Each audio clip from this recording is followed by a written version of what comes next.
Berikan ku hati seperti hatimu yang penuh dengan belas kasihan.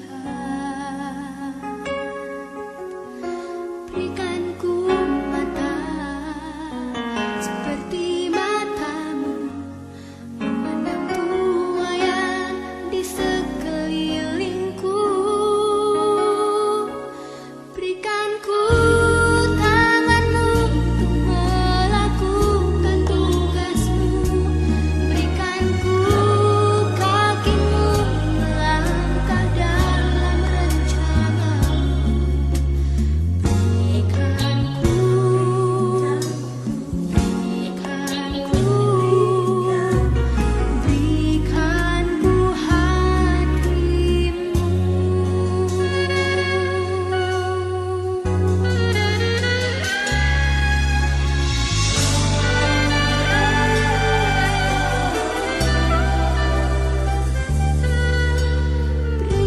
ku hati seperti hatimu yang penuh dengan belas kasihan. Berikan ku mata seperti matamu, memandang tuayan di sekelilingku.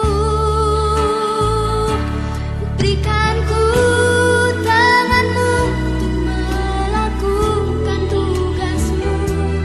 Berikan ku kakimu melangkah dalam rencanamu.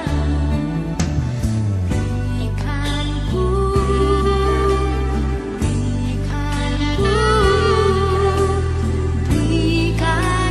hatimu.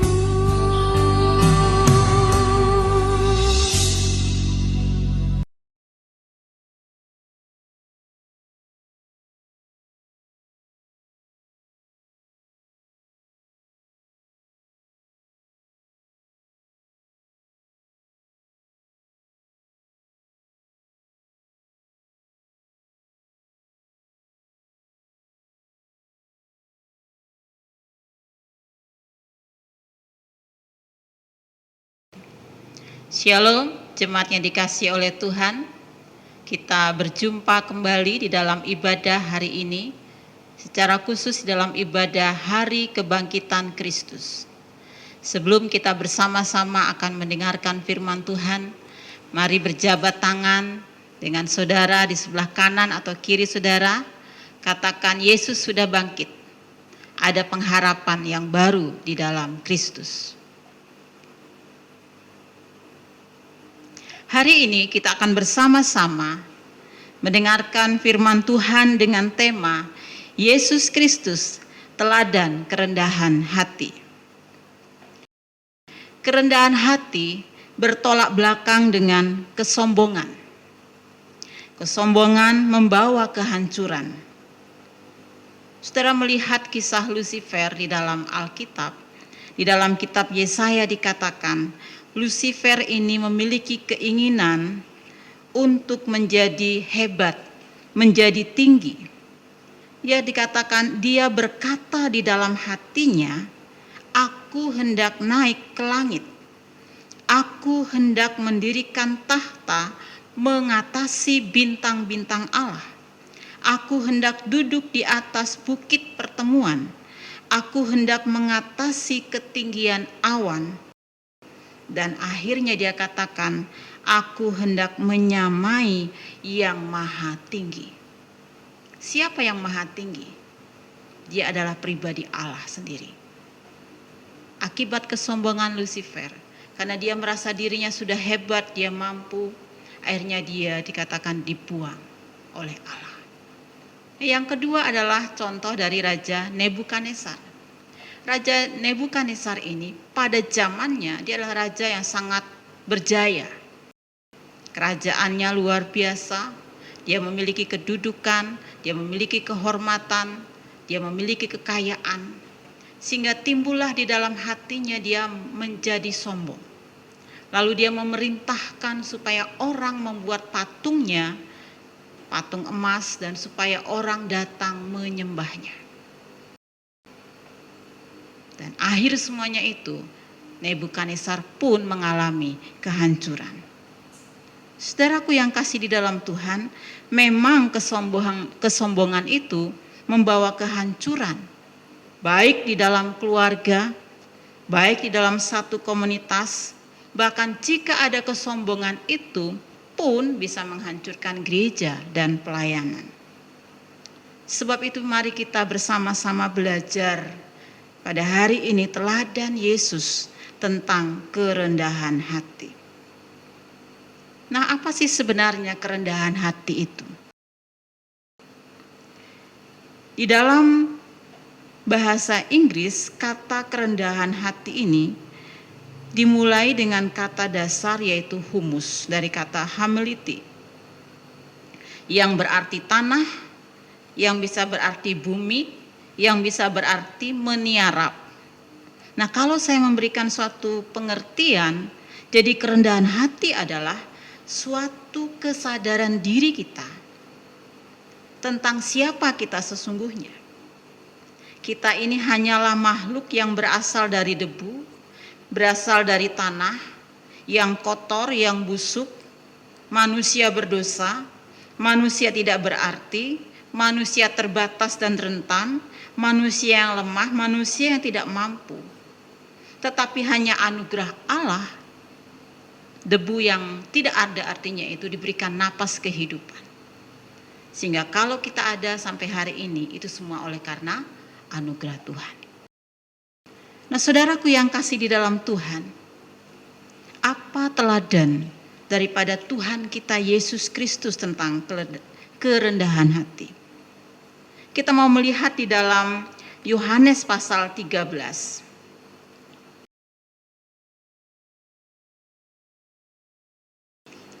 Yohanes pasal 13 ayat yang keempat, demikian firman Tuhan. Lalu bangunlah Yesus dan menanggalkan jubahnya.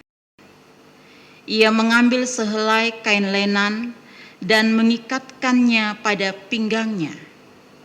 Kemudian dia mengambil basi dan membasuh kaki murid-muridnya. Saudaraku yang saya kasih di dalam Tuhan, pada zaman Yesus melakukan pelayanannya di muka bumi, pembasuh kaki, pekerjaan membasuh kaki adalah pekerjaan seorang budak. Biasanya orang yang hendak bertamu di dalam sebuah rumah, maka di depan sudah ada seorang budak yang mempersiapkan air dan lap untuk membasuh, membersihkan kaki para tamu. Nah, mengapa Yesus melakukan itu? Ayat yang kita baca tadi dikatakan, lalu bangunlah Yesus menanggalkan jubahnya. Mengapa kira-kira Yesus lakukan itu? Budaya pada waktu itu, karakter orang pada waktu itu, banyak yang masih menunjukkan kesombongannya. Contohnya, orang-orang Farisi, ahli-ahli Taurat. Mereka menunjukkan adanya perbedaan kasta, kedudukan, status sosial antara seorang tuan dengan bawahannya, seorang tuan dengan para budaknya. Ketika orang pergi ke pesta, Yesus pernah menegur, janganlah engkau duduk di depan, supaya dihargai di situ. Bahkan di tengah-tengah murid-murid pun masih ada sikap itu. Saudara masih ingat ketika Yohanes dan Yakobus datang kepada Yesus. Mereka meminta kepada Yesus untuk memberikan tempat di sebelah kiri dan sebelah kanan Yesus. Itulah sebabnya Yesus memberikan contoh, membasuh kaki para murid-muridnya. Di sana dikatakan Yesus bangun menanggalkan jubahnya. Mungkin jubah seperti yang saya pakai ini. Dia tanggalkan, dia lepas. Apa sih arti jubah itu? Jubah sebenarnya berbicara tentang status kita. Ketika orang melihat saya pakai ini, orang tahu saya adalah pendeta. Ketika seseorang memakai baju putih, biasanya dia seorang dokter. Jadi apa yang kita pakai menunjukkan status kita. Tetapi Yesus menanggalkan jubahnya, artinya dia melepaskan semua yang dia miliki, menunjukkan kepada dunia, mau datang ke dunia, menjadi sama dengan manusia, melayani. Saudaraku yang dikasihi oleh Tuhan, Tuhan memberikan teladan, mencuci, membasuh kaki murid-muridnya. Kaki adalah bagian dari anggota tubuh kita yang paling bawah, yang paling rendah, yang paling kotor. Dan itulah yang dicuci oleh Tuhan. Ini sedang menunjukkan kepada kita, sedang mengajarkan kepada kita, bahwa sebagai murid Yesus, kita juga mau belajar untuk rendah hati. Kita belajar untuk melayani orang lain, menerima kelemahan, keburukan orang lain, dan menunjukkan kasih kita kepada orang tersebut. Ketika Yesus sudah melakukan pembasuhan kaki, di akhir apa yang dia lakukan itu Yesus berkata, di dalam Yohanes 14 tadi, dia katakan demikian. Jadi, jikalau aku membasuh kakimu, aku yang adalah Tuhan dan gurumu, maka kamu pun wajib saling membasuh kakimu. Sebab aku telah memberikan suatu teladan kepada kamu, supaya kamu juga berbuat sama seperti yang telah kuperbuat kepadamu. Jadi Tuhan memberikan teladan, Tuhan memberikan contoh kepada kita, supaya kita saling membasuh kaki saudara-saudara kita. Jadi ini suatu perintah dan sudah diberikan teladan oleh Tuhan. Saudaraku yang kasih di dalam Tuhan, lalu apa? Bagaimana kita melakukan ini? Apakah cukup ketika kita membasuh kaki dan itu sudah selesai? Di dalam kitab Filipi, Rasul Paulus menjelaskan apa yang Yesus sudah lakukan itu. Di dalam Filipi pasal 2, demikian firman Tuhan, karena itu sempurnakanlah sukacitaku dengan ini, hendaklah kamu sehati sepikir, dalam satu kasih, satu jiwa, satu tujuan, dengan tidak mencari kepentingan sendiri atau puji-pujian yang sia-sia. Sebaliknya, hendaklah dengan rendah hati yang seorang menganggap yang lain lebih utama daripada dirinya sendiri. Dan janganlah tiap-tiap orang hanya memperhatikan kepentingannya sendiri, tetapi kepentingan orang lain juga. Hendaklah kamu dalam hidupmu bersama menaruh pikiran dan perasaan yang terdapat juga dalam Kristus Yesus, yang walaupun dalam rupa Allah tidak menganggap kesetaraan dengan Allah itu sebagai milik yang harus dipertahankan, melainkan telah mengosongkan dirinya sendiri dan mengambil rupa seorang hamba dan menjadi sama dengan manusia. Jadi saudaraku yang saya kasih di dalam Tuhan, di dalam kita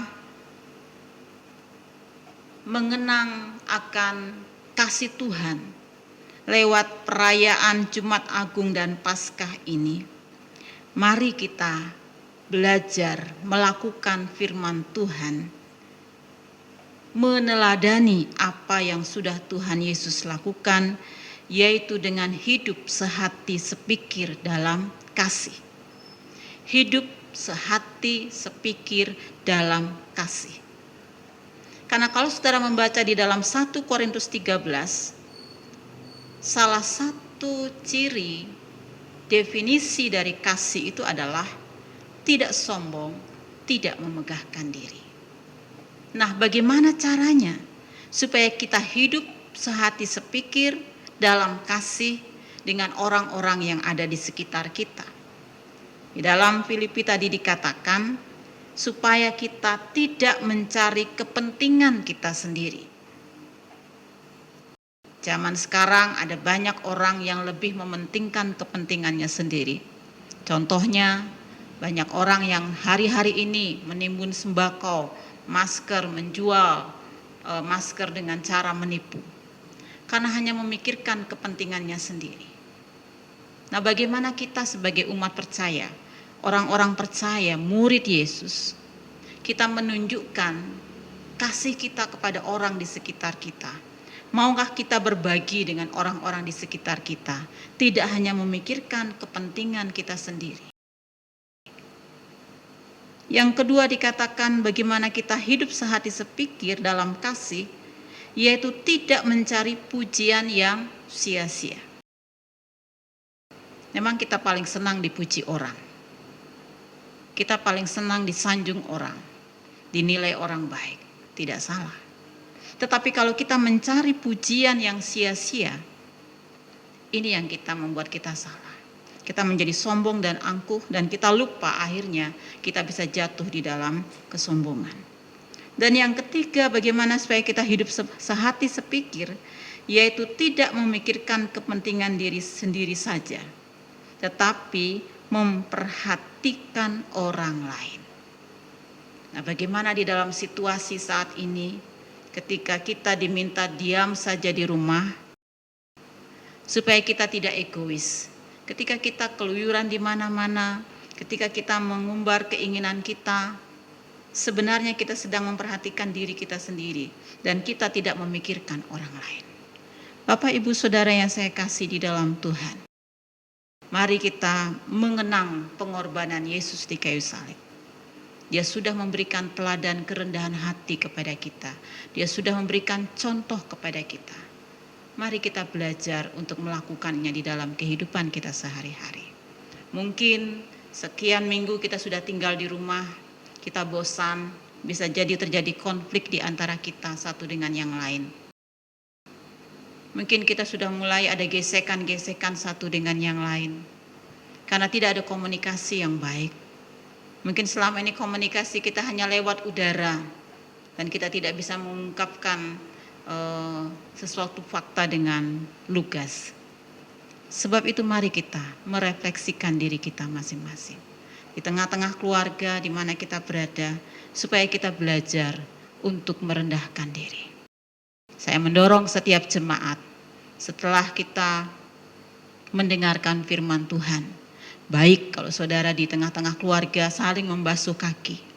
Mungkin dimulai dengan yang tertua, ya, yang muda membasuh kaki yang tua, istri membasuh kaki suaminya, anak-anak membasuh kaki orang tuanya. Itu mungkin bisa menolong kita bagaimana kita menerapkan firman Tuhan ini di dalam kehidupan kita.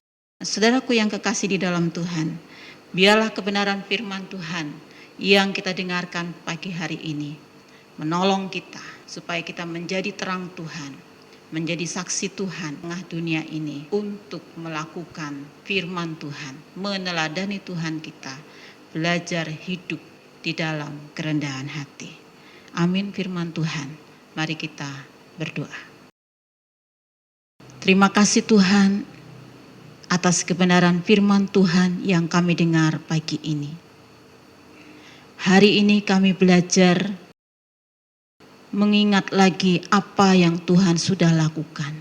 Engkau adalah Tuhan dan Guru kami, yang mengajari kami, yang telah meneladani kami tentang kerendahan hati.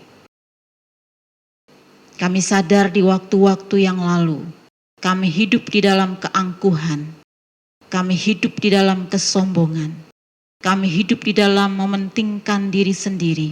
Kami mengejar pujian yang sia-sia, sehingga terjadi masalah di dalam hubungan komunikasi kami antara suami dan istri, antara orang tua dan anak, dan juga di komunitas di mana kami berada.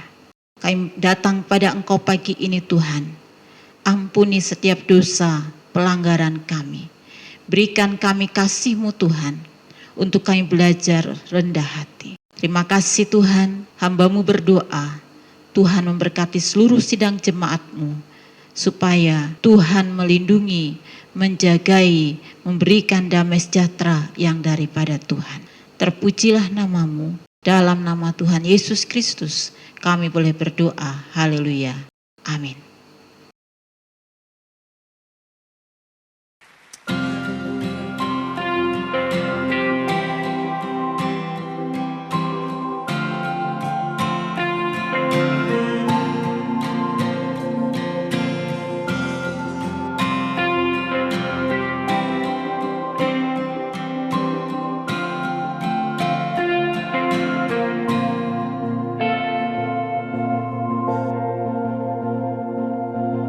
Bapa, kau setia, takkan meninggalkan, dan ku percaya Engkau milikku dan ku milikmu. Kerinduanku tinggikan namamu, karena ku tahu Engkau dalamku dan ku dalammu. Ubah hatiku seputih hatimu, setulus salibmu, kasihmu. Biar mataku seperti matamu, pancarkan kasihmu. Mau jadi sepertimu. Oh, Yesus.